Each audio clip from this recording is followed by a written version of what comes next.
सभी बालकों और बालिकाओं को मेरा प्यार भरा नमस्कार। लास्ट लेक्चर में हमने कुछ बेसिक मैथमेटिकल कॉन्सेप्ट्स के बारे में पढ़ा था और कुछ एक आध नई चीजें भी पढ़ी थी, जैसे कि हमने बात की थी बाइनोमियल थ्योरम यानी कि द्विपद प्रमेय की। हमने पढ़ा था लॉगरिदम्स यानी कि लघु गुणक। ये सब कुछ ऐसे कॉन्सेप्ट्स हैं जो फिजिक्स पढ़ते समय हमारे काम आते हैं।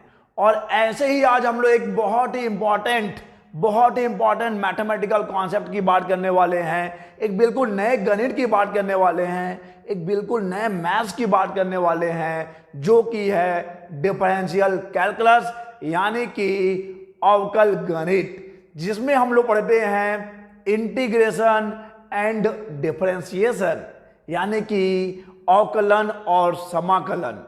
देखिए बच्चा, अपने दिमाग से ये भ्रम और ये बात बिल्कुल निकाल दीजिए कि आपने तो बायो ले लिया है, आप मैथ्स क्यों पढ़ेंगे। बच्चा मेरी बात आप बिल्कुल ये भ्रम आप अपने दिमाग से निकाल फेंकिए कि आपने बायो ले लिया है तो आपको मैथ्स की जरूरत नहीं है। ये मैथमेटिकल टूल का लेक्चर नंबर 2 है। इसके पहले वाले मैथमेटिकल टूल के लेक्चर 1 में हमने बहुत ही बेसिक मैथ्स की बात की थी, उतना आप सभी को आता था और वो हमारे काम आएंगे। लेकिन आज इस मैथमेटिकल टूल के सेकेंड लेक्चर में हम लोग जब डिफरेंशियल कैलकुलस की बात करने वाले हैं, जो आपके लिए बिल्कुल नया है, क्योंकि आपने इससे पहले न इसके बारे में कभी पढ़ा है न कभी सुना है।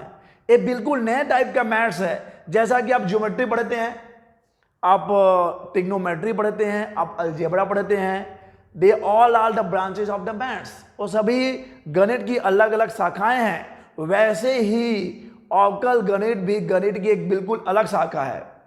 तो आप ये मत सोचिए कि आपने तो बायो ले लिया तो आपको इसकी जरूरत नहीं है।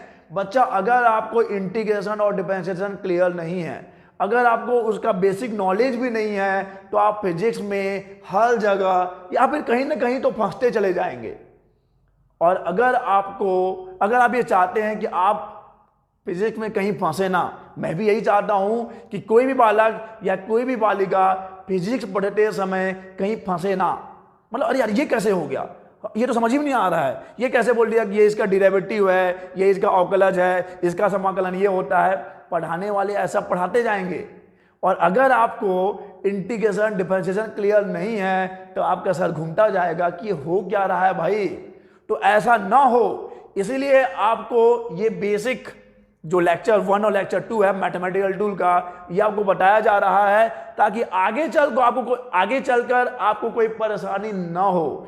इसीलिए इसको बहुत ही सीरियसली लेना है और बिल्कुल भी इस घमंड में तो आना ही नहीं कि मैंने तो बायो ले लिया, मैं पढ़ूंगा ही नहीं।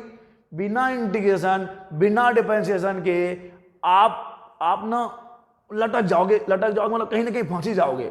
बिल्कुल आपको फंसना नहीं है।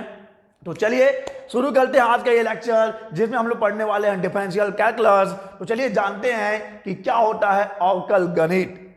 तो सबसे पहले अवकल गणित की परिभाषा से हम लोग स्टार्ट करते हैं। क्या होता है अवकल गणित? गणित की वो शाखा को जिसके अंतर्गत, जरा ध्यान दीजिएगा, परिभाषा अपने आप में बहुत कुछ कह रहा है। इसके बाद हम लोग इसके फिजिकल मीनिंग को भी समझेंगे, भौतिक अर्थ को भी समझेंगे, लेकिन पहले परिभाषा समझिए। और बिल्कुल लोड नहीं लेना, एकदम सर आपको टेंशन में डाल दिया हम लोग अरे ऐसा टेंशन नहीं लेना है। आपको बिल्कुल उतना ही पढ़ाया जाएगा जितना आपके काम आएगा फिजिक्स में। मैथ्स वाले बच्चे तो इसको भरपूर पढ़ेंगे, मैथ्स में इंटीग्रेशन डिफरेंशिएशन बहुत पढ़ेंगे वो। लेकिन हम यहाँ पर आपको केवल उतना पढ़ाएंगे, क्योंकि यहाँ पे बायो वाले बच्चे भी हैं, यहाँ पे मैथ्स वाले बच्चे भी हैं। तो आपको यहाँ पर केवल इतना पढ़ाया जाएगा जिससे हमारा काम चल जाए, फिजिक्स का काम हो जाए बस। यानी कि जब हम लोग पढ़ें आगे तो कहीं पे इंटीग्रेशन और डिफरेंशिएशन आ जाए तो हमको दिन में तारे ना दिखाई दे।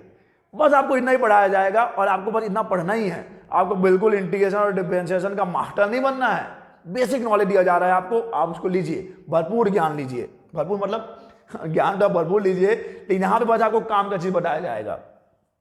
गणित की उस शाखा को जिसके अंतर्गत हम इस बात का अध्ययन करते हैं कि किस बात का अध्ययन करते हैं, ध्यान दीजिएगा, गौर फरमाइएगा कि किस बात का अध्ययन करते हैं। इस बात का अध्ययन करते हैं कि एक राशि के मान में किसी प्रकार का परिवर्तन होने से अगर कोई एक क्वांटिटी है, एक राशि है और उसमें अगर परिवर्तन हो रहा है तो उस पर आश्रित दूसरी राशि के मान में किस प्रकार परिवर्तन होता है, यही है अवकल गणित। बहुत ही आसान शब्दों में आपको समझाता हूं। चलिए मान लीजिए यहां पे मैं हूं, ये मैं हूं और ये मेरे पापा हैं। जरा समझिएगा, आपको मैं अवकल गणित का आपको एकदम डेली लाइफ में एग्जांपल आपको समझा रहा हूं। ये मेरे पापा हैं, हम सभी अपने पापा पे अभी आश्रित हैं। मैं अपने पापा पे आश्रित हूं, डिपेंडेंट हूं, मैं अपने पापा पे निर्भर करता हूं सभी चीजों के लिए।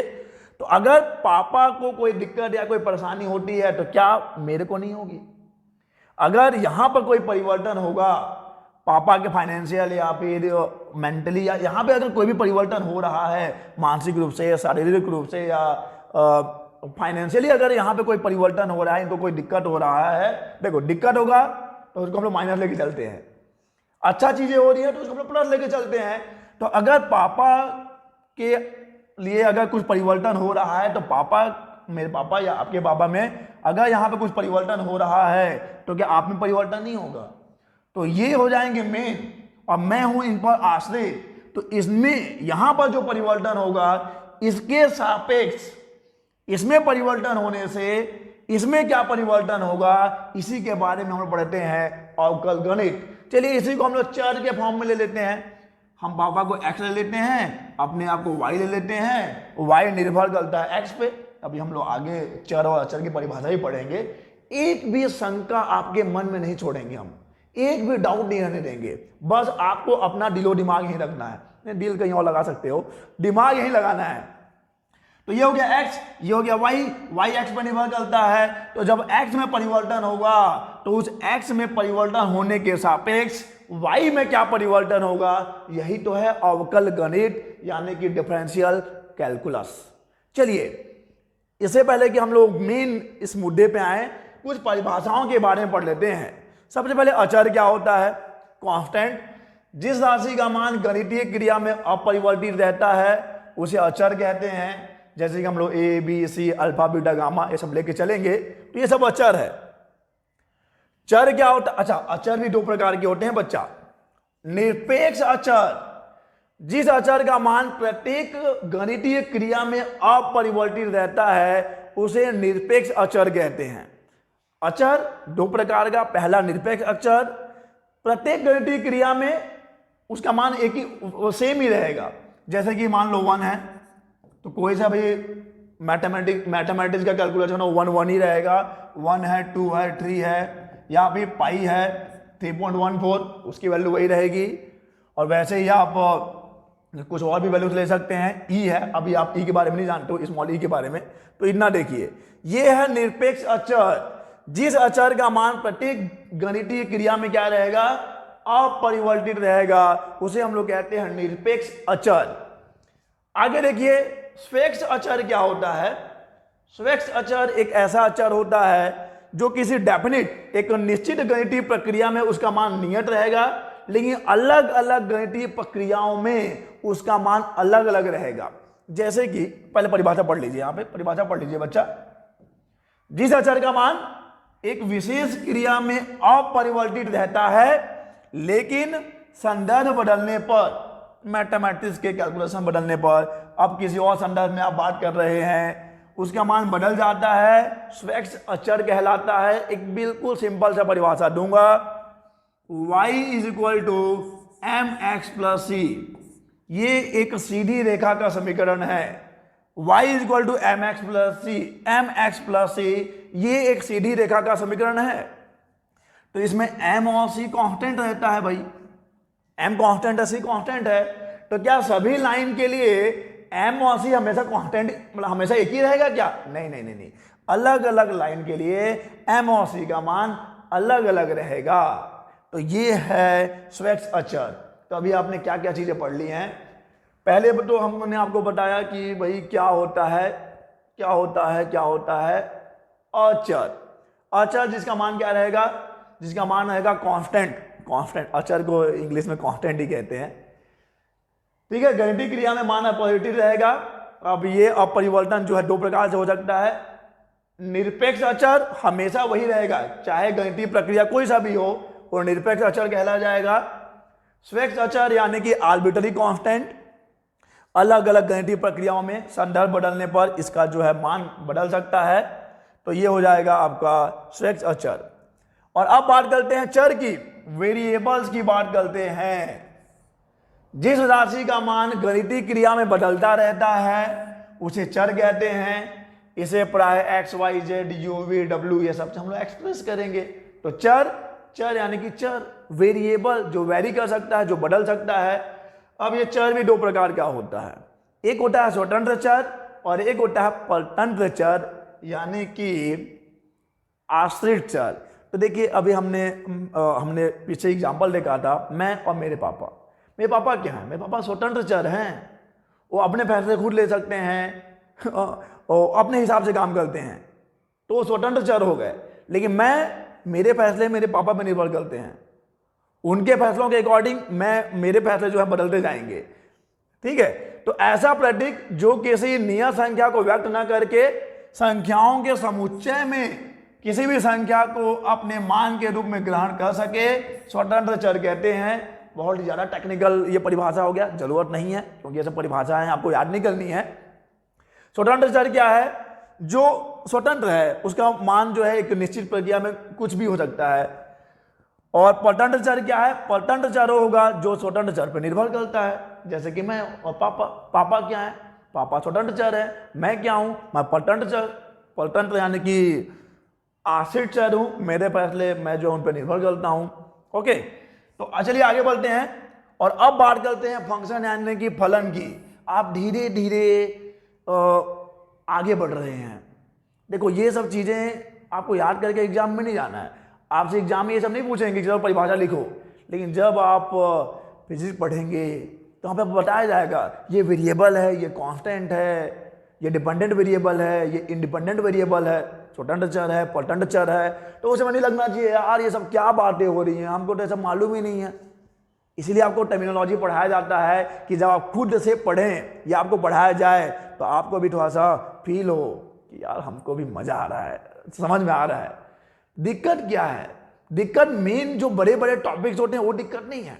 दिक्कत ये है कि आपको बेसिक नहीं पता है, दिक्कत ये है कि आपको आधारभूत संरचना ही नहीं मालूम है, इसीलिए आपको बड़ी बड़ी प्रॉब्लम होती है। बड़ी बड़ी प्रॉब्लम की शुरुआत होती है छोटी छोटी चीजों को इग्नोर करने से, आपको नहीं करना है। तो ये क्लियर है कांस्टेंट क्या होता है? दो प्रकार का है कांस्टेंट यानी कि अचर, निरपेक्ष अचर है और एक आर्बिट्ररी। आर्बिट्ररी को क्या बोलते हैं हिंदी में? क्या था आर्बिट्ररी यानी कि, एक बार देख लेता हूं मैं, आर्बिट्ररी को क्या बोलेंगे? स्वेच्छ अचर। ओके, स्वेच्छ अचर हिंदी थोड़ा सा ज्यादा हिंदी हो जाता है। और उसके बाद वेरिएबल की बात करते हैं। वेरिएबल भी दो प्रकार का है, स्वतंत्र और परतंत्र। अब बात करते हैं फंक्शन की। चलो मैं यहां पे दो चर लेता हूं, दो वेरिएबल्स लेता हूं। एक वेरिएबल हो गया x, एक वेरिएबल हो गया y। मैंने बोला x जो है वो स्वतंत्र है, ये स्वतंत्र चर है, और y जो है वो x पर निर्भर करता है, y जो है x पर निर्भर करता है, तो ये परतंत्र चर है। ओके, और अब देखिए यदि एक राशि जो कि y है, दूसरी राशि चर राशि x पर इस प्रकार निर्भर हो कि x के प्रत्येक मान के लिए y का एक तथा अद्वितीय मान अवश्य हो, तो y को x का फलन कहते हैं और उसको कुछ इस प्रकार लिखा जाता है y is the function of x। y is the function of x। चलिए इसको मैं एक समीकरण के रूप में आपको समझाता हूं कि y मान लो है 2x स्क्वायर प्लस 1। तो अब अगर मैं यहां पे x के मान रखते जाऊंगा तो मुझे x के उस मान के लिए y का एक अद्वितीय मान मिलेगा। जैसे कि मान लो मैं यहां पे x इक्वल टू 1 रख देता हूं, x का मान हो सकता है 1, स्वतंत्र है भाई, x का मान 1 हो जाएगा तो y कितना हो जाएगा? 2, 1 का स्क्वायर 1 आ जाएगा, 2 3 आ जाएगा। तो जब x 1 है तो y 3 है। अगर मैं x का मान 2 रख देता हूं तो 2 दूनी 4, 4 दूनी 8, 1 9, y 9 हो जाएगा। तब आपको यह भी समझ में आ गया होगा कि y परतंत्र चर क्यों है, और आपको फंक्शन भी समझ में आ गया होगा। एक्चुअली में ये आप इसको ऐसा समझ सकते हैं कि फलन यानी कि फंक्शन क्या दिखाता है? स्वतंत्र और परतंत्र चर का आपस में संबंध बताता है कि किस प्रकार वो संबंधित है। तो यहां पे देखिए इसको बोलेंगे y is the function of x, y x का फलन है, y x का फलन है। बिल्कुल आपको गणित का एबीसीडी पढ़ा रहा हूं जो काम आएगा फिजिक्स में। चलिए आगे बढ़ते हैं और अब बात करते हैं अवकल गुणांक या अवकलज की, डिफरेंशियल कोएफिशिएंट और डेरिवेटिव की बात करते हैं बच्चा। चलिए अब आप मेरे साथ जुड़ जाइए, दिमाग पूरा पूरा यही होना चाहिए, हो सके तो दिल भी यही लगा लो अभी। चलो मैं मानता हूं, मैं ले लेता हूं कि y जो है फंक्शन है x का, इसलिए तो पहले आपको फलन के बारे में बता दिया। y is the function of x, और इसमें भी x क्या है, x है स्वतंत्र चर, y है परतंत्र चर। y is the function of x। अब ये फंक्शन कैसा भी हो सकता है, इन दोनों के बीच का संबंध किसी भी प्रकार से हो जाएगा, आगे हम लोग देखेंगे। y is the function of x। अब मान लीजिए x में कुछ परिवर्तन होता है, x में जो परिवर्तन है उसको मैं ऐसे दिखा देता हूं डेल x। अब मैं आपको ये बता दूं, ये सब चीजें आप नहीं नहीं सीख रहे हो, डायरेक्ट आप ये सब चीजें फिजिक्स में पढ़ोगे, फिजिक्स में आएंगी तो आप घूम जाओगे, अरे ये सब क्या है, ये डेल है, ये सिंबल है डेल। और ऐसे भी बनता है, इसको हम लोग त्रिभुज नहीं बोलते, इसको डेल्टा बोलते हैं। देखो ऐसा बने, ये डेल्टा है, ये बोलते हैं डेल्टा, डेल्टा, और ऐसे बनाते हैं तो यह है डेल। ओके, अभी हो सकता है स्पेलिंग गलत हो तो मैं हिंदी में लिख देता हूं, इसको बोलेंगे डेल्टा, डेल्टा, और इसको बोलेंगे डेल, डेल, डेल्टा, डेल। दोनों जो है वो परिवर्तन को ही दिखाते हैं, दोनों किसको दिखाएंगे, परिवर्तन को दिखाते हैं। तो सबसे पहले चीज आप ये सीख रहे हैं कि डेल्टा क्या है, डेल क्या है, दोनों किसको दिखाते हैं, एक्चुअली में सिंबल है, ऑपरेटर है जो परिवर्तन को दिखाते हैं, परिवर्तन को दिखाते हैं, डेल्टा डेल परिवर्तन को दिखाते हैं। तो मैं यहां पर लिख देता हूं किसको दिखाएंगे, ये दिखाएंगे परिवर्तन को। ओके, तो अगर मैं लिख दिया हूं डेल्टा एक्स, यानी कि एक्स में कुछ परिवर्तन हुआ है, और जब एक्स में परिवर्तन होगा बच्चा तो उसके संगत वाई में भी तो परिवर्तन होगा। तो मैं लिख देता हूं यहां पर डेल वाई। बहुत ही आसान, समझिए क्या होता है अवकल गुणांक, क्या होता है अवकलज, इसी को हम लोग बोलेंगे डिफरेंशिएशन या अवकलन बोलेंगे। Delta x delta y, delta x दिखा रहा है एक्स में परिवर्तन, डेल्टा वाई दिखा रहा है वाई में परिवर्तन। तो अब मान लीजिए कि जब डेल्टा एक्स परिवर्तन हुआ है, एक्स में डेल्टा एक्स परिवर्तन हुआ है, तो वाई में कितना परिवर्तन हुआ है, वाई में डेल्टा वाई परिवर्तन हुआ है। ध्यान से सुनो, एक्स में जब डेल्टा एक्स परिवर्तन हुआ है तो उसके सापेक्ष वाई में कितना परिवर्तन हुआ है, डेल्टा वाई परिवर्तन हुआ है। अब मैं ये जानना चाहता हूं कि एक्स में जब एक परिवर्तन होगा, एक्स में जब एकांक परिवर्तन होगा, एक यानी कि एकांक, एक यानी कि एकांक, जब x में एक का परिवर्तन होगा तो y में कितना परिवर्तन हुआ होगा, तो ले जाके इसको डिवाइड कर दूंगा, इसको बोलूंगा delta y upon delta x, delta y upon delta x, delta y upon delta x। अब ये क्या दिखा रहा है, delta y upon delta x दिखा रहा है y के परिवर्तन की दर, y के परिवर्तन की दर x के सापेक्ष, x के सापेक्ष। ध्यान सुनना, ये दर है, केवल परिवर्तन नहीं है।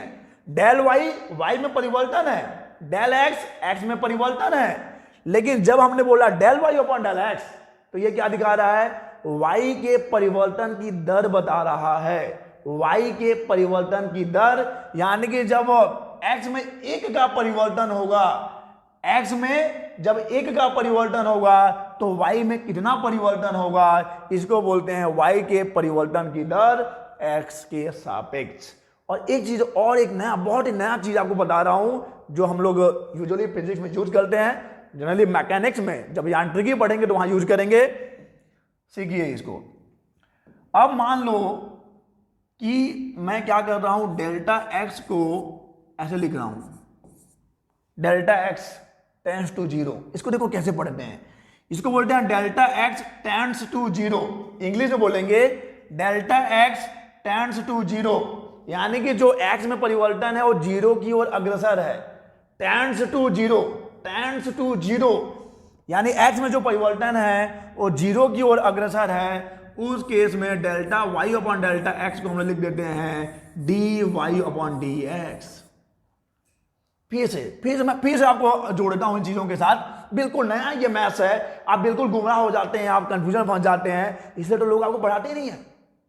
क्योंकि आप पढ़ाएंगे तो बच्चे के मन में 1000 सवाल आएगा, वो और डाउट में हो जाएगा। लेकिन मेरा ये नहीं मानना है भाई, अगर आप इन चीजों को जानोगे नहीं ना, तो जब मेन फिजिक्स में आएगा तब आपको कॉन्सेप्ट समझ ही नहीं आएगा। लोग त्वरण समझ ही नहीं पाते, लोगों को वेग समझ में ही नहीं आता, क्योंकि यहाँ पे ये सब यूज होता है। वहां पे डेरिवेटिव या ऑकलस यूज होता है। लोग बस परिभाषा, जो नाइट में परिभाषा पढ़ते जाते हैं ना, कि वेग में परिवर्तन की दर को त्वरण कहते हैं, विस्थापन में परिवर्तन की दर को त्वरण वेग कहते हैं, वही परिभाषा 11th और 12th पढ़ के भी पास हो जाते हैं। लेकिन यार जब क्लास एडवांस हुआ है तो चीजें भी एडवांस होंगी ना, उन्हीं चीजों को एडवांस तरीके से पढ़ाया जाएगा आपको। तो चलिए मान लेते हैं कि y the function of x, y x का फलन है, ये x में परिवर्तन हो गया, ये y में परिवर्तन हो गया। तो जब x में परिवर्तन हुआ है तो ऑब्वियस बात है y में भी परिवर्तन हुआ है। ये क्या दिखा रहा है कि x में जब एकांक परिवर्तन हुआ है तो y में कितना परिवर्तन हुआ है, यानी कि y के परिवर्तन की दर को बता रहा है। x में जब एकांक परिवर्तन होगा तो y में कितना परिवर्तन होगा, ये है y के परिवर्तन की दर x के सापेक्ष। और एक चीज और मैं करने वाला हूं कि डेल x टेंड्स टू 0, अभी आप ये टेंड्स टू 0 के समझ जाओगे। देखो x में परिवर्तन हुआ होगा ना, x में परिवर्तन हुआ होगा, तो यार x में परिवर्तन कब हुआ होगा, समय में परिवर्तन के साथ हुआ होगा ना। x में परिवर्तन समय के साथ परिवर्तित हुआ होगा। अभी इतने बजे x का मान ये था, इतने बजे x का मान ये हो गया, समय के साथ x बदल गया, x के बदलने के साथ y बदल गया। तो अगर मैं ये बोल दूं कि समय अंतराल डेल टी क्या है, समय का अंतर है, समय का अंतर है, इस समय के अंतर को मैं बिल्कुल ही नगण्य मान लेता हूं। समय के अंतर को, पहले समय 1 घंटा था, समय का अंतर 1 घंटे का अंतराल लिया मैंने, उस समय के अंतराल को मैं और कम आधे घंटे भी 15 मिनट, फिर 10 minute, 5 minute, 2 minute, 1 minute, 1 minute बाद सेकंड में आ जाएगा मामला। तो मैं समय के अंतराल को किधर की तरफ ले जा रहा हूं, 0 की तरफ। समय के अंतराल को 0 की तरफ ले जा रहा हूं, तो एक ऐसा क्षण मिलेगा जब हम लोग किसी क्षण में पहुंच जाएंगे, वहां पे समय के अंतर की बात नहीं होगी। ये कॉन्सेप्ट आपको मैं पहले ही बता दे रहा हूं, यूज होगा मैकेनिक्स में, यांत्रिकी में यूज होगा, फिजिक्स के बहुत सारे कॉन्सेप्ट में ये कम यूज होता है। तो अभी आप समझ जाओ।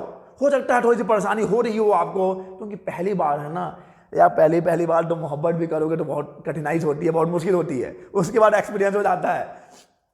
ध्यान सुनिए आप, x में परिवर्तन हुआ, y में परिवर्तन हुआ, x में परिवर्तन हुआ होगा, समय के साथ परिवर्तन हुआ होगा। मैं अब समय अंतराल को 0 की तरफ ले जा रहा हूं, समय के अंतराल को कम बहुत कम करके इतना कम कर दिया हूं कि अब मैं किसी क्षण पर पहुंच गया हूं। अब मैं समय के अंतराल में नहीं हूं, मैं अब किसी क्षण पर हूं। मैं अब 12:02 और 12:05 के बीच में बात नहीं कर रहा हूं, मैं अब 12:03 और 59 की बात कर रहा हूं, यानी किसी क्षण पर बात कर रहा हूं। उस केस में अगर आप किसी क्षण पर बात कर रहे हैं, किसी इंस्टेंट पे बात कर रहे हैं, उस केस में समय अंतराल क्या है, 0 है। तो डेल टी टेंड्स टू 0 है तो डेल एक्स टेंड्स टू 0 होगा।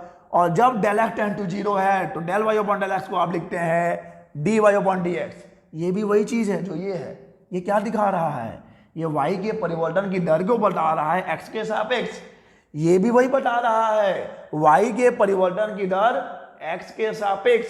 लेकिन एक थोड़ा सा अंतर है, ये समय अंतराल में बता रहा था, ये किसी क्षण पर बता रहा था। यानी ये क्या है, ये y के परिवर्तन की दर x के सापेक्ष किसी क्षण पर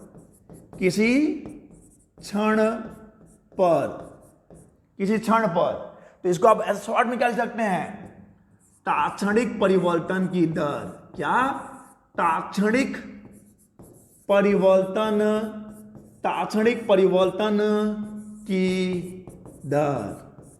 ये है भाई, ये है अवकल गुणांक यानी कि डिफरेंशियल कैलकुलस का फिजिकल मीनिंग, यानी कि भौतिक अर्थ। क्या है अवकल गुणांक या क्या है अवकलज, क्या है डिफरेंशियल कोएफिशिएंट। ये बताता है कि किसी भी क्षण पर एक राशि में जब परिवर्तन हो रहा है, एक वेरिएबल, एक चर में जब परिवर्तन हो रहा है, तो उसके सापेक्ष दूसरे राशि, दूसरे चर के परिवर्तन की दर क्या है? किसी भी क्षण पर तात्क्षणिक परिवर्तन की दर, तात्क्षणिक परिवर्तन की दर। एक बार फिर मैं समझाऊंगा, जिसको समझ में आ गया वो वीडियो फॉरवर्ड करके आगे बढ़ सकता है। हमने बोला y the function of x, समझ में आ गया होगा आपको। ये x का परिवर्तन है, ये y का परिवर्तन है। जब डेल x में परिवर्तन हुआ तो डेल y में परिवर्तन हुआ है। अब मैं ये क्या बोल रहा हूं कि x में जब एक परिवर्तन हुआ है तो y में कितना परिवर्तन हुआ है? Del y upon del x, यानी कि y के परिवर्तन की दर है ये, x के सापेक्ष y के परिवर्तन की दर है। अब ये जो x में परिवर्तन हुआ था वो समय अंतराल में हुआ था। मैं समय अंतराल को एकदम जीरो की तरफ ले जा रहा हूं। Del t tends to zero, del t tends to zero, यानी कि जो समय अंतराल है वो जीरो की ओर अग्रसर है। जब समय अंतराल जीरो की ओर अग्रसर है तो जो डेल x में परिवर्तन है वो भी जीरो की ओर अग्रसर होगा। उस केस में आप del y upon del x को dy अपॉन dx लिखेंगे। और ये क्या दिखा रहा है? y के परिवर्तन की दर को दिखा रहा है x के सापेक्ष किसी भी क्षण पर, यानी कि ये क्या है? ये है तात्क्षणिक परिवर्तन की दर। एक राशि में परिवर्तन है, परिवर्तन की दर है, एक राशि में परिवर्तन की दर है दूसरे राशि के सापेक्ष किसी भी क्षण पर। तो क्या दिखाता है अवकल गुणांक? अवकल गुणांक दिखाता है तात्क्षणिक परिवर्तन की दर। और अब जब आप वेग पढ़ेंगे, जब आप त्वरण पढ़ेंगे, तब आपको याद आएगा यार सर ने ऐसा कुछ बात बोला था, गुरुजी ने ऐसी कुछ बात बताई थी कि तात्क्षणिक परिवर्तन की दर क्या होता है? तात्क्षणिक परिवर्तन की दर ही होता है अवकलज या डिफरेंशियल कोएफिशिएंट। चलिए आगे बढ़ते हैं और अब आते हैं अवकल गुणांक के फॉर्मूले पे आ जाते हैं। अवकल गुणांकों के सूत्र, फॉर्मूला ऑफ डिफरेंशियल कोएफिशिएंट। हो सकता है आपको अवकलज का भौतिक अर्थ समझ में ना आया हो, ठीक है, नहीं आया तो कोई दिक्कत नहीं है, लेकिन फॉर्मूले आपको याद रखने हैं, फॉर्मूले आपको बराबर याद रखने हैं। कौन कौन से फॉर्मूले? चलिए यहां से आप जुड़ते जाइए, इससे पहले भी आप जुड़े हुए थे, और ध्यान से आप घुसते जाइए। आपको एकदम कितने ऐसी दुनिया में ले जाऊंगा ना, ऐसी दुनिया में ले जाऊंगा जहां बोलोगे यार हमको बाहर नहीं जाना। हाँ, जुर्म की दुनिया होती है जिसमें एक बार आदमी आता अपनी मर्जी से है और फिर निकल नहीं पाता है। वैसी ना फिजिक्स की दुनिया भी है, यहाँ पे आप आए हो अपनी मर्जी से लेकिन निकल नहीं पाओगे, अबे निकलने नहीं देंगे तुमको। चलिए, तो सबसे पहले है किसी नियतांक का अवकल गुणांक शून्य होता है। क्यों होता है शून्य? किसी भी नियतांक का अवकल गुणांक शून्य क्यों होता है? क्योंकि अवकलज का मतलब क्या है? अवकलज बताता है परिवर्तन की दर, किसी एक राशि के सापेक्ष दूसरी राशि के परिवर्तन की दर। तो कांस्टेंट तो अचर है, कांस्टेंट तो अचर है, अचर ही कांस्टेंट है। कांस्टेंट में तो परिवर्तन ही नहीं होगा। जब परिवर्तन ही नहीं होगा तो परिवर्तन की दर क्या होगी? परिवर्तन की दर शून्य होगी। तो अगर मान लीजिए y जो कि क्या है? कांस्टेंट है, y कांस्टेंट है, तो अगर मैं बताता हूं कि dy by dx क्या होगा, किसी भी कांस्टेंट का dy by dx क्या होगा? 0 होगा। इसको बोलते हैं किसी भी नियतांक का अवकल गुणांक शून्य होता है। या पहली चीज आपने सीखी है, मतलब ये पहला फॉर्मूला है जो यूज होगा, बहुत जगह पे ये यूज होने वाला है। कोई भी फालतू की चीज आपको पढ़ाऊंगा ही नहीं, जो काम की नहीं है वो आपको पढ़ाई नहीं जाएगा। बस मैं उतना ही, मेरा लक्ष्य ये मैथमेटिकल टूल नंबर 1 जो लेक्चर है और टूल नंबर 2 ये वीडियो बनाने का मेन लक्ष्य यही है कि आने वाली जो चीजें आप यहाँ पर सीख जाओ, ताकि बीच में आपको फंसना ना पड़े, मुंह ना ताकना पड़े कि यार साला ये हो क्या रहा है। ये नहीं होना चाहिए। तो किसी भी नियतांक का अवकल गुणांक शून्य होता है। किसी भी नियतांक का अवकल गुणांक क्या होगा? शून्य होगा। dy by dx of any constant is always 0, किसी भी कांस्टेंट का। लेकिन शर्त क्या है? अगर वो अकेला है, अगर अकेला है, अकेला है, अकेला है मिस्टर खिलाड़ी, मिस खिलाड़ी चाहिए अभी आएगी हो। लेकिन अगर कांस्टेंट अकेला है, उसके साथ कोई वेरिएबल नहीं है, उसके साथ कोई चर राशि नहीं है, तब तो नियतांक का, कोई भी नियतांक हो, अब हमेशा सी जरूरी नहीं है, नियतांक कुछ भी हो, नियतांक का मतलब आपको बता चुके हैं, जो फिक्स रहता है, जो बदलता नहीं है। तो dy by dx of any constant is always 0। ये पहला चीज आप याद रखेंगे, dy by dx of any constant is always 0। दूसरा चीज देखिए, फलन का x फलन का x का n के सापेक्ष, ये फलन है x to the power n के x के सापेक्ष अवकल गुणांक। देखो अगर ऐसा कुछ फलन है, मतलब मान लो कि y ऐसा है, y कुछ ऐसा संबंधित है x के, y जो है x से कुछ ऐसा संबंधित है, बता दिए फलन क्या बताता है, फलन y और x का मतलब किसी भी दो चरों का संबंध बताता है कि किस प्रकार संबंधित है वो। तो यहां पे अगर आप dy बाई डी एक्स निकालोगे, और याद रखिएगा dy by d x, dy को dx से भाग नहीं देना है। कई लोग यही समझते हैं, ये वही लोग हैं जो पढ़ते नहीं है, जो मैथमेटिकल कॉन्सेप्ट पढ़ते नहीं है, डायरेक्ट फिजिक्स में कूद पलते हैं। उनको लगता है कि dy को dx से भाग दे रहा है और dd को काट भी देंगे। अबे कैंसिल नहीं होगा वो, क्यों? क्योंकि dy बाई dx नहीं है, ये d by dx of y है, यानी y का x के सापेक्ष अवकलन है, y का x के सापेक्ष अवकलन है, न कि dy बाई dx। शॉर्ट में बोल देते हैं dy बाई dx, लेकिन एक्चुअली में क्या है, y का x के सापेक्ष अवकलज है, अवकल गुणांक है, अवकलन है y का x के सापेक्ष। तो dy बाई dx में dd लोग कैंसिल कर देंगे, वही लोग हैं जो पढ़ेंगे नहीं, ठीक है। तो अब यहाँ पे y की वैल्यू क्या है, यहाँ पे y की वैल्यू है d by d x of किसका, x का n। इसका फॉर्मूला ध्यान से सुनिए, बहुत इंपॉर्टेंट फॉर्मूला है, एक दो फॉर्मूले में आपका पूरा फिजिक्स सलट जाएगा, निपट जाएगा। n x n minus one, n x n minus one, n x n minus one, x to the power n है, तो ये n यहां पे आके इंटू होता है, n कोई भी नंबर हो सकता है ना, n x n minus one. अब देखो एग्जांपल समझाता हूं, यहां पे x टू द पावर 8 है ना, तो अगर मैं बोलूंगा कि d by d x of, ये नंबर 1 है, d by d x of x to the power 8 कितना होगा, तो क्या बोलोगे यार, 8 को यहां ले आऊंगा और फिर x अपने जगह पे रहेगा और ये 8 माइनस 1 हो जाएगा, यानी कि 8x का पावर 7 हो जाएगा। ऐसा करते हैं डिफरेंशिएशन, इसी को आपको धीरे धीरे सीखना है, धीरे धीरे आपको हैबिट होता जाएगा, ठीक है। चलिए आगे देखते हैं, नंबर 2 है।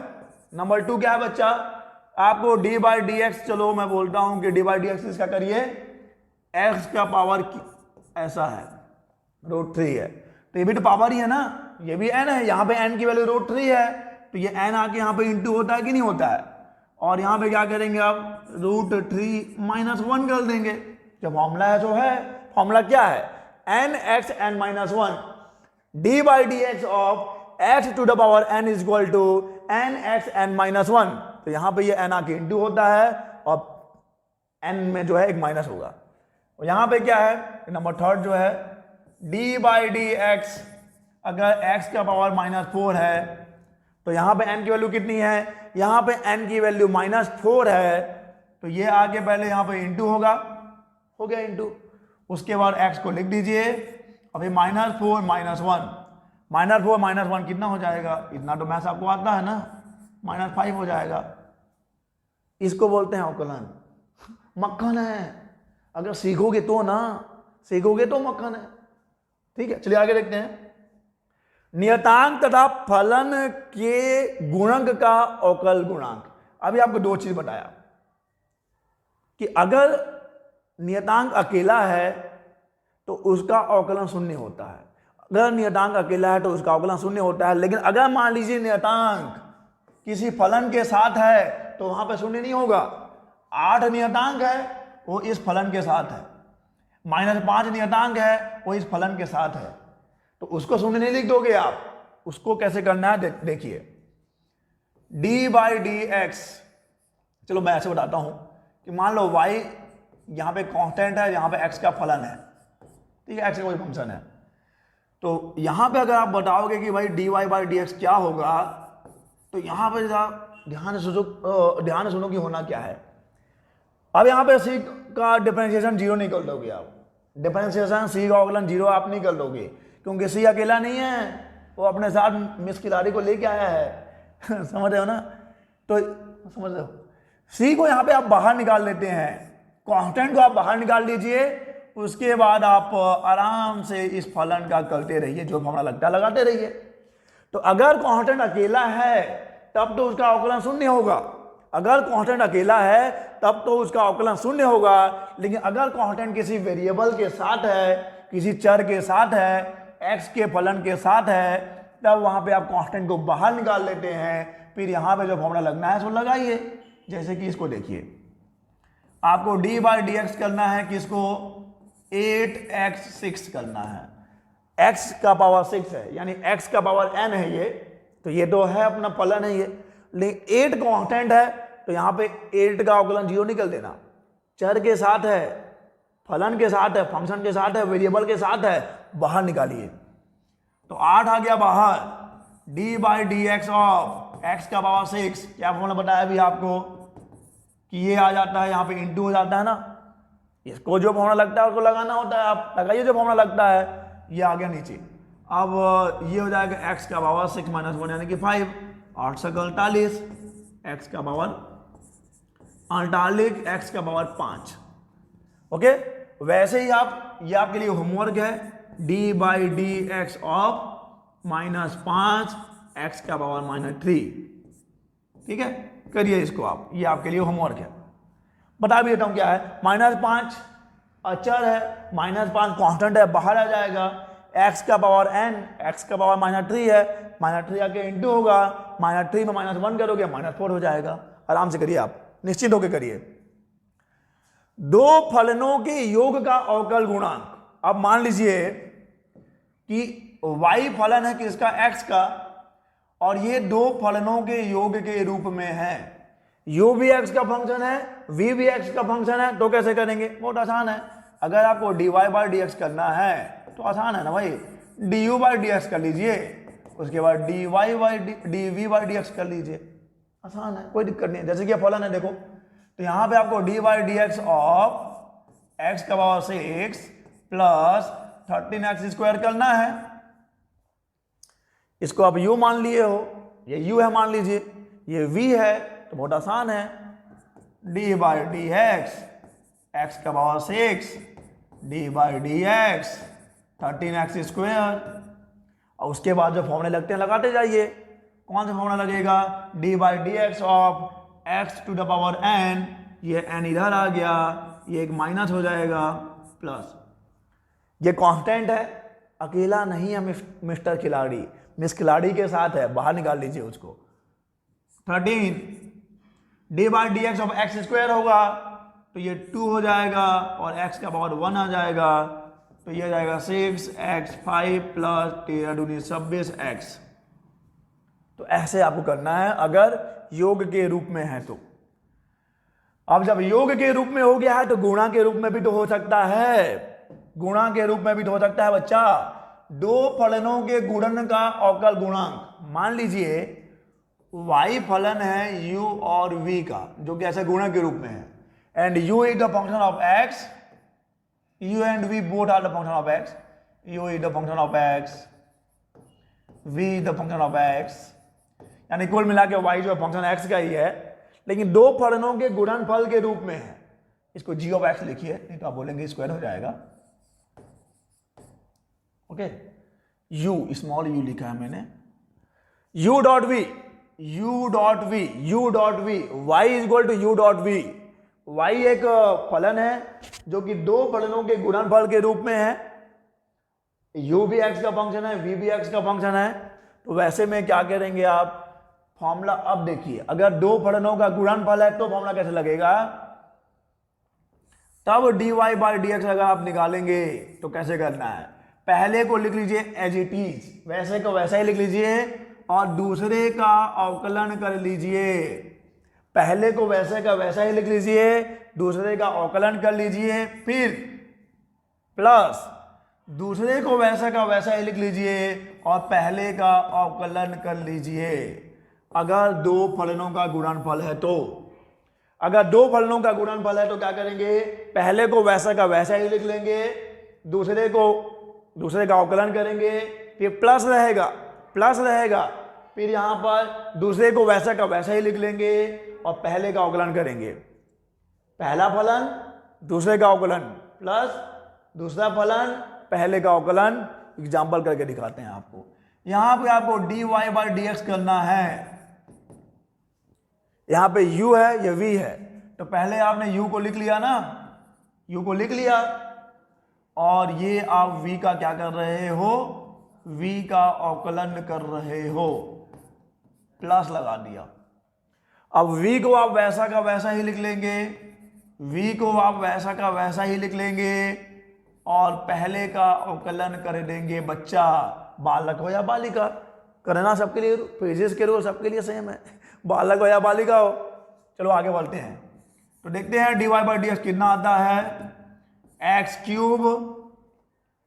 अब देखो ये प्लस के रूप में है ना, तो प्लस वाला तो आपको पीछे बढ़ाया जा चुका है, तो कैसे हो जाएगा, एक एक स्टेप अब नहीं करेंगे, थोड़ा सा स्किप करते हैं। देखो ये 3 कांस्टेंट है, बाहर आ जाएगा, फिर एक्स स्क्वायर है, एक्स स्क्वायर क्या होगा आप बताओ, d by d x of x to the power n, n x n minus 1, यानी ये हो जाएगा 6x। और 5 को कांस्टेंट है, कांस्टेंट का क्या होता है बच्चा, कांस्टेंट का 0 होता है। अलग से करके बता देता हूं, अगर कोई कंफ्यूजन है तो अलग से बता देता हूं। D by d x 3x square plus 5, ये प्लस के रूप में है, तो कैसे करेंगे आप, पहले आप इसका करेंगे 3x स्क्वायर करेंगे, फिर D by d x of 5 करेंगे, फंस गया बेचारा। ये कांस्टेंट अकेला आ गया, कांस्टेंट अकेला है तो 0 हो जाएगा, ये कांस्टेंट वेरिएबल के साथ है तो बाहर आ जाएगा, बहुत ही स्पष्ट शब्द में बता रहा हूं आपको, ये बाहर आ जाएगा। फिर D by d x of किसका करोगे, एक्स स्क्वायर का करोगे, तो 3 आ जाएगा, 3 दूनी 6 कर देता हूं डायरेक्ट, 6x प्लस 0 ये आ जाएगा, और plus 3x square plus 5 d by d x of x to the power n क्या होता है, 3x स्क्वायर हो जाएगा, nx n माइनस 1 हो जाएगा। फिर आप इसको बकायदा सॉल्व करते रहिए, कर ही देते हैं यार, ये हो जाएगा x क्यूब है, 6x है, तो 6x 4 हो जाएगा, प्लस 3x स्क्वायर हो जाएगा, और इसको आप फिर सॉल्व करके प्लस माइनस करते हैं ना, मेरा काम इसको बताना था, ठीक है, ओके। तो अगर 2 फलनों का गुणनफल है तो फॉर्मूला कौन सा लगेगा, अगर 2 फलनों का गुणनफल है तो पहला फलन दूसरे का अवकलन प्लस दूसरा फलन पहले का अवकलन, ओके। चलिए आगे बोलते हैं, और अब मान लो कि वही चीज क्या है, भाग के रूप में है। अब मान लो वही चीज क्या है, भाग के रूप में है, यानी y जो है वो u अपॉन v के फॉर्म में है, और यहां भी u क्या है, x का फंक्शन है, v क्या है, x का फंक्शन है, y is equal to u upon v, y is equal to, मान लो ऐसा कुछ है तो कैसे करेंगे, तो आपको बता रहे हैं फॉर्मूला क्या है। अगर एक फलन 2 फलनों के भाग के रूप में है तो कैसे करेंगे, आपको लिख लेना है दूसरा वाला फलन और फिर कर देना है पहले वाले का अवकलन, फिर माइनस लगाना है यहां पर, दूसरा पहले का अवकलन, फिर पहला दूसरे का अवकलन डिवाइडेड बाई जो नीचे में है उसका स्क्वायर रहता है, ये फॉर्मूला है बच्चा। अगर एक फंक्शन 2 फलनों के भागफल के रूप में है तो दूसरा फलन पहले का अवकलन माइनस पहला फलन दूसरे का अवकलन डिवाइडेड बाय वी स्क्वायर, यानी कि दूसरे फलन का स्क्वायर, दूसरे फलन का स्क्वायर करके दिखाते हैं, आपको करके दिखाएंगे अच्छा लगेगा। यहां आपको निकालना है dy by d x, okay. u क्या है, थोड़ा थम जाता हूं, शायद मैं बहुत जल्दी हो रहा हूं, लेकिन जो सा जुनून के साथ पढ़िए बच्चा, तब तो मजा आएगा। ये क्या आलस जैसे लेके बैठ गए, 2 2 नहीं 4, नो मजा, जो सा जुनून के साथ पढ़ना होता है। u क्या है, u है एक्स स्क्वायर माइनस 1, v क्या है, x प्लस 2 है, तो सबसे पहले तो इस v का स्क्वायर हो जाता है, इस v का स्क्वायर कर दिया मैंने। सबसे पहले क्या करना है, जो नीचे में है ये अंश है, ये हर है, तो हर का स्क्वायर कर दो आप, यही तो v है, तो उसका स्क्वायर कर दिया है। उसके बाद यहां पे आपको लिख लेना है v को, यानी x प्लस 2 को लिख लोगे, x प्लस 2 को लिख लोगे, और ये जो पहला है उसका आप अवकलन करेंगे। और कैसे करेंगे आपको पीछे बताया जा चुका है, यहां पे माइनस आएगा, फिर यहां पे आप एक्स स्क्वायर माइनस 1 को लिख लेंगे, फिर आप इसका करेंगे अवकलन, किसका, x प्लस 2 का, ओके, ठीक है। इसके बाद आप इसको सॉल्व करिए, इसका अवकलन करिए, इसका अवकलन करिए, प्लस माइनस करिए, गुणा भाग करिए, जो आंसर आएगा। मेरा काम यहाँ पे कॉन्सेप्ट को बताना है, फॉर्मूले को समझाना है।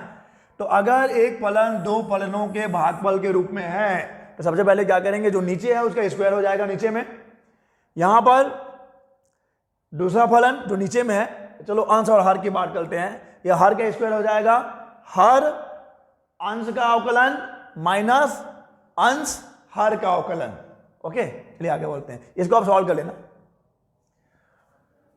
त्रिकोणमितीय फलनों के अवकल गुणांक हम लोग 2-3 फॉर्मूले ट्रिग्नोमेट्री से भी देख लेते हैं, क्योंकि फिजिक्स में काम आते हैं। सबसे पहला फॉर्मूला और सबसे इंपॉर्टेंट कि डी बाई डी, अगर मान लो y है साइन x, अगर y है साइन x, तो हम लोग बोलेंगे भाई साइन x का अवकलन क्या होता है, साइन x का अवकल गुणांक क्या होता है। तो यहां पे d by d x of sine x, याद रखिएगा d by d x of sine x होता है cos x, d by d x of sine x होता है cos x, d by d x of sine x होता है cos x। इसको ऐसे ही बोलेंगे हम लोग, साइन x का अवकलन होता है cos x, साइन x का अवकलन होता है cos x, साइन x का अवकलन होता है cos x। अगर मान लीजिए y जो है cos x है, तो d by d x of y यानी कि d by d x of cos x क्या होगा, ये होता है माइनस साइन x। और यहां पे हमेशा आपको कंफ्यूजन रहेगा कि यहां पे माइनस होता है कि यहां पे माइनस होता है, यहां पे माइनस होता है कि यहां पे माइनस होता है। आप कुछ भी अपना लॉजिक, अपना ट्रिक लगा के याद रखिए कि d by d x of sine x क्या होता है, d by d x of sine x cos x होता है, साइन x का डिफरेंशिएशन cos x होता है, साइन x का अवकलन cos x होता है, साइन x का अवकलन cos x होता है। y cos x है, d by d x of cos x, cos x का अवकल गुणांक या cos x का अवकलन क्या होगा, माइनस साइन x होगा। एक और बता देता हूं आपको, हालांकि इन दोनों में आपका काम चल जाएगा। d by d x of 10x ये होता है sec square x, okay, sec square x। d by d x of sine x cos x हो जाएगा, d by d x of cos x minus sine x हो जाएगा, d by d x of 10x sec square x हो जाएगा। Okay, तो चलिए यहां तक हमने बात किया है अवकलन की, यहां तक हमने समझा है अवकल गुणांक को। तो एक बार फिर से मैं आपको रिवाइज कर लूं, इससे पहले कि हम लोग आगे बढ़े, हम लोग पहले रिवाइज कर लें। ये चर चर क्या होता है, ये अब आपको समझ में आ गया होगा। चर क्या है, चर क्या है, स्वतंत्र चर क्या है, परतंत्र चर क्या है। ओके, अवकल गुणांक क्या होता है, अवकल गुणांक डिफरेंशियल कोएफिशिएंट बोलिए या डेरिवेटिव बोलिए या अवकलज बोलिए, क्या होता है। dy बाई डी एक्स ये क्या दिखाता है, इसका फिजिकल मीनिंग क्या है, इसका भौतिक अर्थ क्या है।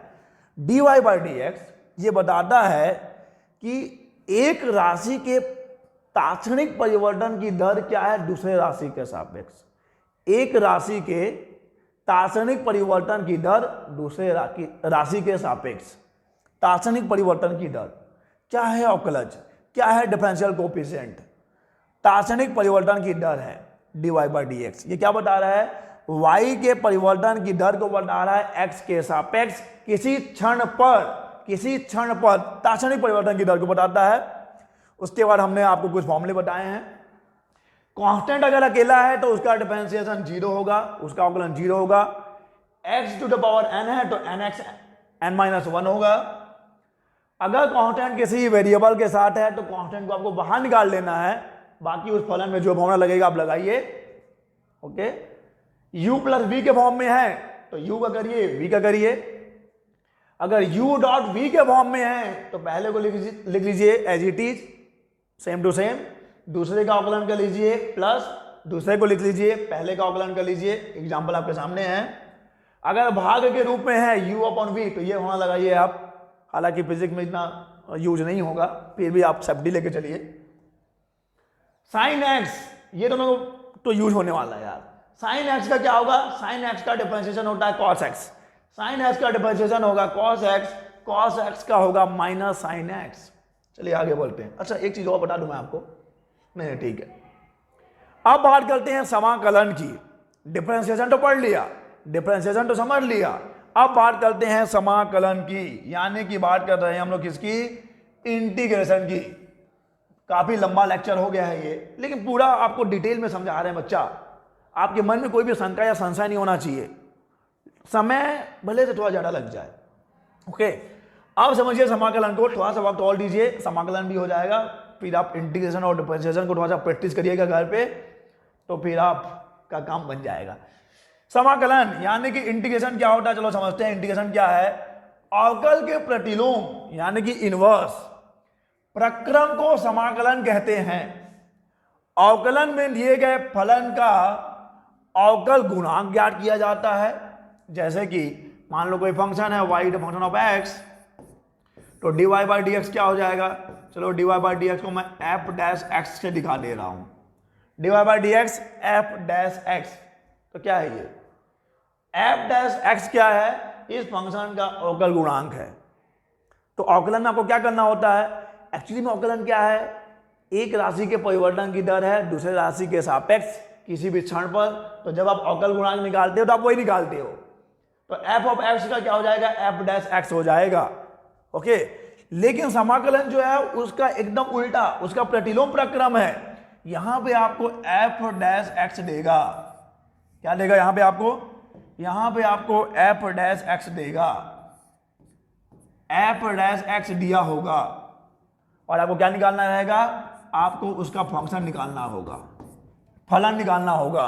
समाकलन में उन फलनों को ज्ञात किया जाता है जिनका अवकल गुणांक दिया हुआ होता है।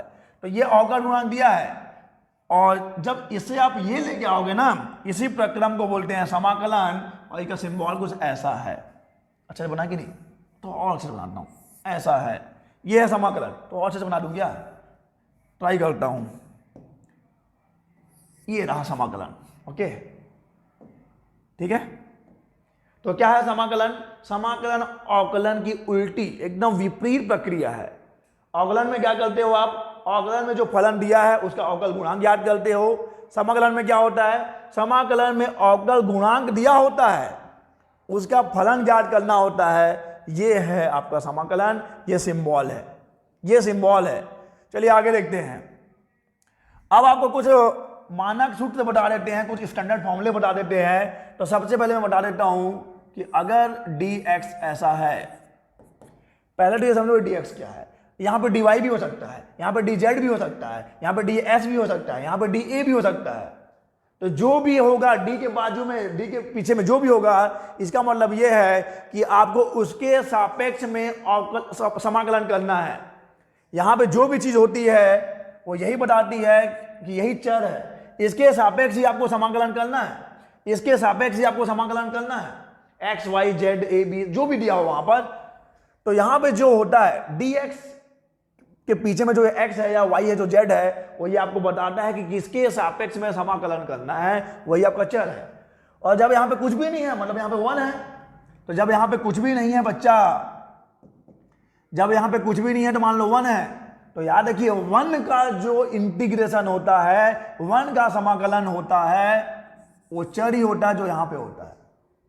अब लोग हमेशा कंफ्यूज हो जाते हैं। कंफ्यूज क्या हो जाते हैं? उनको लगता है कि 1 का समाकलन x होता है, तो अगर ऐसा दिया है इंटीग्रेशन ऑफ dz, तो भी वहां पे x लिख देते हैं। हद है। अरे यार, जिस चर के सापेक्ष कर रहे हो उस चर को लिखा जाता है, जिस चर के सापेक्ष कर रहे हो उस चर को लिखा जाता है। ओके, तो 1 का इंटीग्रेशन, 1 का समाकलन क्या होगा? 1 का समाकलन होगा वही चर जिसके सापेक्ष आप कर रहे हो। चलिए आगे देखते हैं, ये यूज होगा। और एक और ये फॉर्मूला देख लीजिए, x n dx। आपको बताया था dy dx क्या होता है? dy dx of x n क्या होता है? ये होता है n x n minus 1। dy dx of x n होता है n x n माइनस 1। तो उसका उल्टा प्रक्रिया क्या होगा? x n क्या हो जाएगा? देखिए ये हो जाएगा x का power n plus 1 divided by n plus 1। dy dx of x n तो ये है। Integration of x n dx क्या हो जाएगा? इंटीग्रेशन x n dx हो जाएगा x to the power n plus 1 upon n plus 1। और अगर कुछ ऐसा है 1 बाई एक्स dx है, तो ऐसा नहीं कि इसको ऊपर ले गए x माइनस 1 लिख दिए फिर माइनस 1 प्लस, ऐसा नहीं करना है आपको। Integration of 1 by x dx होता है log ex। अब देखो, जिन्होंने पिछला वाला वीडियो नहीं देखा होगा, पिछला लेक्चर अटेंड नहीं किया होगा, उनको लगा ये क्या लिख दिया, इसी के बारे में तो आपको बताया था। ये log ex है भाई। तो integration of 1 by x dx क्या होगा? इंटीग्रेशन ऑफ 1 बाई dx होता है log ex। और ये बहुत इंपॉर्टेंट है जी। 1 का इंटीग्रेशन x हो जाएगा अगर चर x है तो, एक्स एन का integration x to the power n plus one, ये बहुत इंपॉर्टेंट है दोस्त, आधा फिजिक्स में तो इसी से काम चल जाएगा। ये हर जगह यूज हो जाता है, मोस्टली यही यूज होता है, अधिकतर यही यूज होता है, अधिकांशतः यही यूज होता है। Integration of x and dx हो जाएगा x to the power n plus one upon n plus one, one by x d x का क्या हो जाएगा, लॉग ई एक्स हो जाएगा। अब थोड़ा सा ट्रिग्नोमेट्री वाले भी देख लो, साइन एक्स का जो समाकलन है वो माइनस कॉस एक्स होगा, साइन एक्स का समाकलन माइनस कॉस एक्स होगा और कॉस एक्स का समाकलन साइन एक्स होगा। Okay, integration of sine x minus cos x, integration of cos x sine x, sine x का समाकलन माइनस कॉस एक्स होता है, कॉस एक्स का समाकलन साइन एक्स होता है। चलिए अब करके देखते हैं, फॉर्मूले आपको बता दिया है, फॉर्मूले आपको बता दिए हैं ना, बता दिए हैं। चलिए उस फॉर्मूले को थोड़ा सा यूज करके इनका समाकलन करें। ओके, चलो देखते हैं, एक एक करके देखते जाएंगे। एक तो मैं सॉल्व करूंगा, फिर आप लोग के लिए एक दो होमवर्क मिल जाएगा। पहले को सॉल्व कर रहा हूं मैं कि भाई इसका समाकलन क्या होगा, 8x क्यूब, किसके सापेक्ष करना है, x के सापेक्ष करना है। तो 8 तो कांस्टेंट है, अकेला नहीं है, बाहर निकाल लीजिए, अगर वो अकेला भी रहेगा तो कांस्टेंट बाहर ही आ जाएगा। तो 8 आ गया बाहर, आप किसका समाकलन करेंगे, एक्स क्यूब डी एक्स का समाकलन करेंगे। और ये कौन सा फॉर्मूला लगेगा, एक्स का power n plus one divided by n plus one लगेगा, 8 एक्स का पावर 4 डिवाइडेड बाई 4, 4 एकम 4, 4 दूनी 8, ये तो आप कर ही लेते हो, मेरा काम बस यहां से यहां लाना है। Integration of 8x cube, 8 is constant, 8 constant है, उसको बाहर निकाल लीजिए, x cube integration of x to the power n हो गया, उसका फॉर्मूला मैंने लगा दिया यहां पर। चलिए इसकी बात करते हैं नंबर 2, इसके बाद ये दोनों आपके लिए होमवर्क है। Integration of x to the power 4 plus 1 by x minus 1, कैसे करेंगे आप इसको, पहली बात तो इसको x के सापेक्ष करना है। चलिए देखते हैं कैसे करना है, अलग अलग कर लीजिए ना, पहले आप इसका कर लीजिए, प्लस के फॉर्म में है या माइनस के फॉर्म में है, तो पहले इसका कर लीजिए आप। ओके, उसके बाद इसका कर लीजिए आप, ठीक है, माइनस, उसके बाद 1 का कर लीजिए आप। x टू द पावर 4 क्या हो जाएगा, x का पावर 5 डिवाइडेड बाई 5। अब सवाल है कैसे आ गया 5, 4 plus 1 divided by 4 plus 1, 1 by x का फॉर्मूला बताया आपको, log ई एक्स होगा, माइनस एक्स हो जाएगा क्योंकि 1 है। 1 का इंटीग्रेशन वही वेरिएबल होता है जिसके सापेक्ष आप वहां पे क्या कर रहे हो, समाकलन कर रहे हो। बाकी ये दोनों आपके लिए होमवर्क है बच्चा, करिए आप, और आंसर कमेंट बॉक्स में नीचे कमेंट करो। अगर कोई डाउट है तो कमेंट बॉक्स में पूछो भी आप, सर हमसे तो ना हो पाया, लेकिन लिखते हुए शर्म जरूर आएगी कि हमसे ना हो पाया तो आंखों में शर्म नहीं होना चाहिए, तो बनाइए इसको, ये दोनों आपके लिए होमवर्क है दोस्त।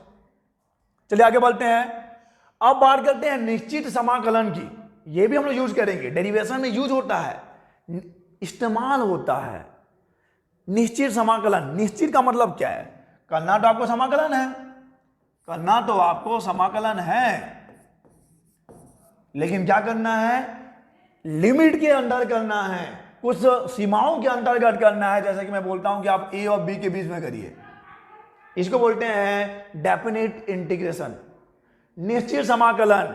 जब आप किसी भी फलन का समाकलन करते हैं, किसी भी फलन का आप समाकलन करेंगे दिए गए सीमाओं के अंतर्गत, दिए गए सीमाओं के अंतर्गत जब आप समाकलन करते हैं तो वहां पे आता है क्या, इसको बोला जाता है निश्चित समाकलन। तो मान लीजिए एफ डैश एक्स है, क्योंकि यहाँ पे जो अवकल गुणांक होता है उसका आपको फलन ज्ञात करना है, तो आपको एफ ऑफ एक्स मिल जाएगा, इसका जब आप इंटीग्रेशन करेंगे तो फलन मिल जाएगा। तो उसके बाद प्रोसेस ये है कि फलन निकालने के बाद आप इसको भूल जाइए, पहले आप पहले ए और बी को भूल जाइए कि वहां पे कुछ है भी नहीं है वहां पर, यहाँ पे जो है उसको सॉल्व कर लीजिए, उसका इंटीग्रेशन ज्ञात कर लीजिए, उसके बाद यहाँ पे ऐसा कुछ लिखा जाता है।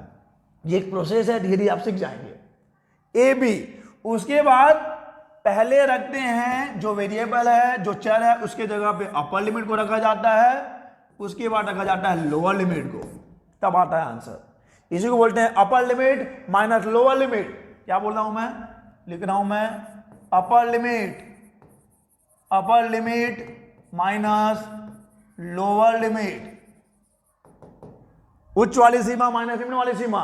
इसका मतलब ये नहीं कि b माइनस ए कर दिया, b माइनस ए नहीं करना है। ये जो अवकल गुणांक रहा होगा उसका जब आप समाकलन ज्ञात करेंगे तो आपको फलन मिल जाएगा।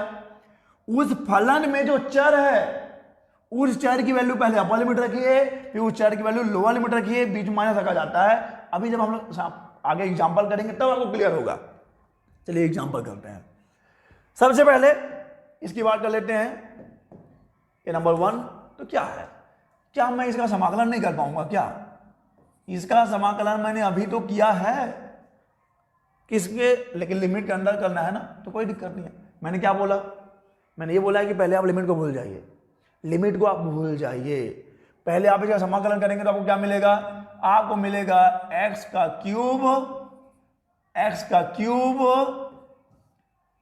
का क्यूब डिवाइडेड बाई क्यूब नीचे मिल जाएगा।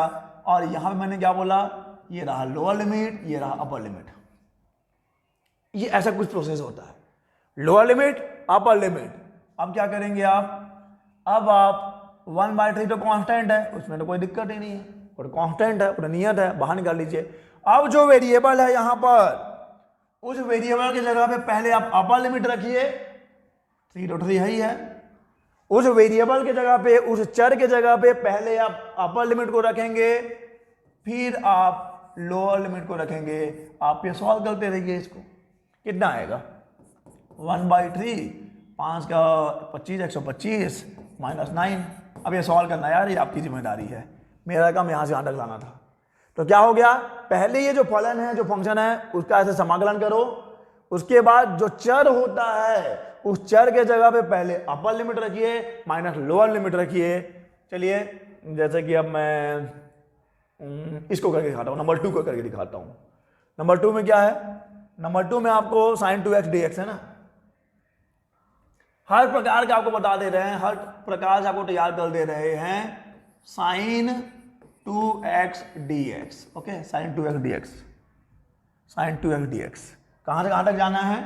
0 से π/4 तक जाना है, 0 से π/4 तक जाना है। पहले आप ये लिमिट को भूल जाओ, इन सीमाओं के चक्कर में ना पढ़ो। सीमा के चक्कर में पढ़ोगे मार खाओगे, सॉरी उस सीमा की बात नहीं हो रही है, जो भी सीमा हो लिमिट के चक्कर में नहीं पढ़ना। पहले आप इसको इंटीग्रेट करिए।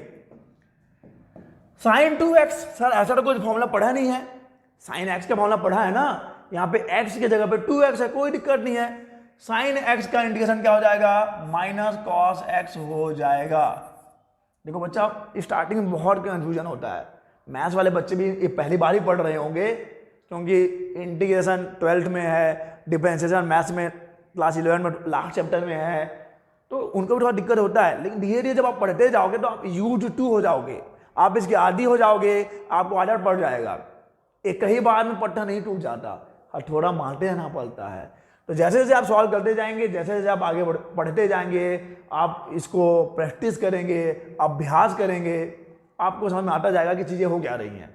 तो पहली बार में मुझे ब्लेम नहीं करोगे सर ये क्या हवा में उड़ा दी है यार नहीं, तो बनाना मेरा काम है, क्योंकि मुझे पता है यार कि अगर आप यहाँ पर नहीं पढ़ोगे तो बाद में दिक्कत होगी। जब आप कोर फिजिक्स में एंटर करोगे, मेन फिजिक्स में एंटर करोगे, वहाँ अचानक से चीज़ें आ जाएंगी, फिर आपके पास कोई जवाब नहीं होगा। अभी आपके पास कुछ बैकअप तो रहेगा, नोट्स बना के रखे रहोगे, तो जब मैं वहाँ पे आपको बोलूँगा कि इसका ये होता है, इसका इंटीग्रेशन ये है, इसका डिफरेंशिएशन ये है, तो हाँ यार कुछ तो बड़ा था, ये तो याद रहेगा ना, नोट्स बना के रख लो।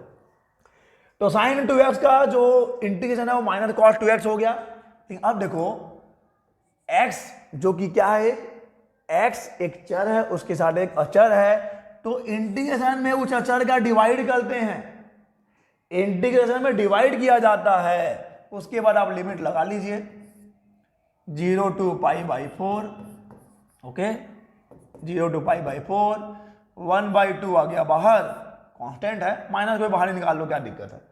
cos 2x, तो पहले क्या रखेंगे आप? cos 2 x की जगह पे रखेंगे π/4, ये हो जाएगा अपर लिमिट, माइनस फिर x की जगह पे रखेंगे 0, तो cos 0, ठीक है, माइनस 1/2, 2 एक कम, 2 दूनी 4, cos π/2। cos π/2 का मतलब क्या है? cos पाई बाई 2 का मतलब है cos 90, और आपको याद है क्या, cos पाई बाई 2 होता है cos 90 और cos 90 हो जाता है 0। यही तो आपको सीखना है धीरे धीरे।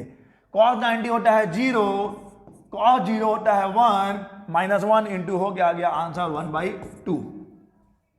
फिर से बता रहा हूं मैं आपको, sin 2x इसको आप इंटीग्रेट करेंगे तो मिलेगा minus cos 2x upon 2। Sine का इंटीग्रेशन हो जाएगा माइनस कॉस 2x है तो 2x लिख दिया, लेकिन चर के साथ एक अचर है, इंटीग्रेशन में लिख के रख लो, इंटीग्रेशन में अचर को डिवाइड करते हैं अगर वो चर के साथ है तो, ठीक है, किसी फलन के अंदर है तो ना, ये मैंने डिवाइड कर दिया, अपर लिमिट लोअर लिमिट रख के अपना काम चला लिया। एक क्वेश्चन और है और ये आपके लिए होमवर्क है, ठीक है, इसको आप सॉल्व करिए। ओके, अगर कोई दिक्कत होता है तो कमेंट बॉक्स में नीचे कमेंट करिए। तो चलिए इस वीडियो में बस इतना ही नहीं, बहुत सारा इतना ही। आज आपने डिफरेंशियल कैलकुलस के बारे में पहली बार पढ़ा है, आपने इंटीग्रेशन और डिफरेंशिएशन के बारे में जाना है। मुझे पता है बहुत सारे सवाल होंगे, बहुत सारी दुविधाएं होंगी, तो मेरी आपसे गुजारिश है कि इस वीडियो को एक दो बार और देख लीजिए, क्योंकि पहली बार पढ़ा है ना तो दिक्कत तो होती है। तो इस वीडियो को एक दो बार और देख लीजिए और क्वेश्चंस बनाइए। जितने ज़्यादा क्वेश्चंस आप बनाएंगे ना उतना ज़्यादा ही आपका कॉन्सेप्ट क्लियर होगा। फिर भी कोई डाउट रहता है तो नीचे कमेंट बॉक्स आप ही के लिए है, कमेंट करो, आपको आपका जवाब जरूर मिलेगा। तो चलिए इन्हीं अल्फाजों के साथ हम कहेंगे आपको अलविदा। अलविदा, मिलेंगे नेक्स्ट वीडियो में। अलविदा।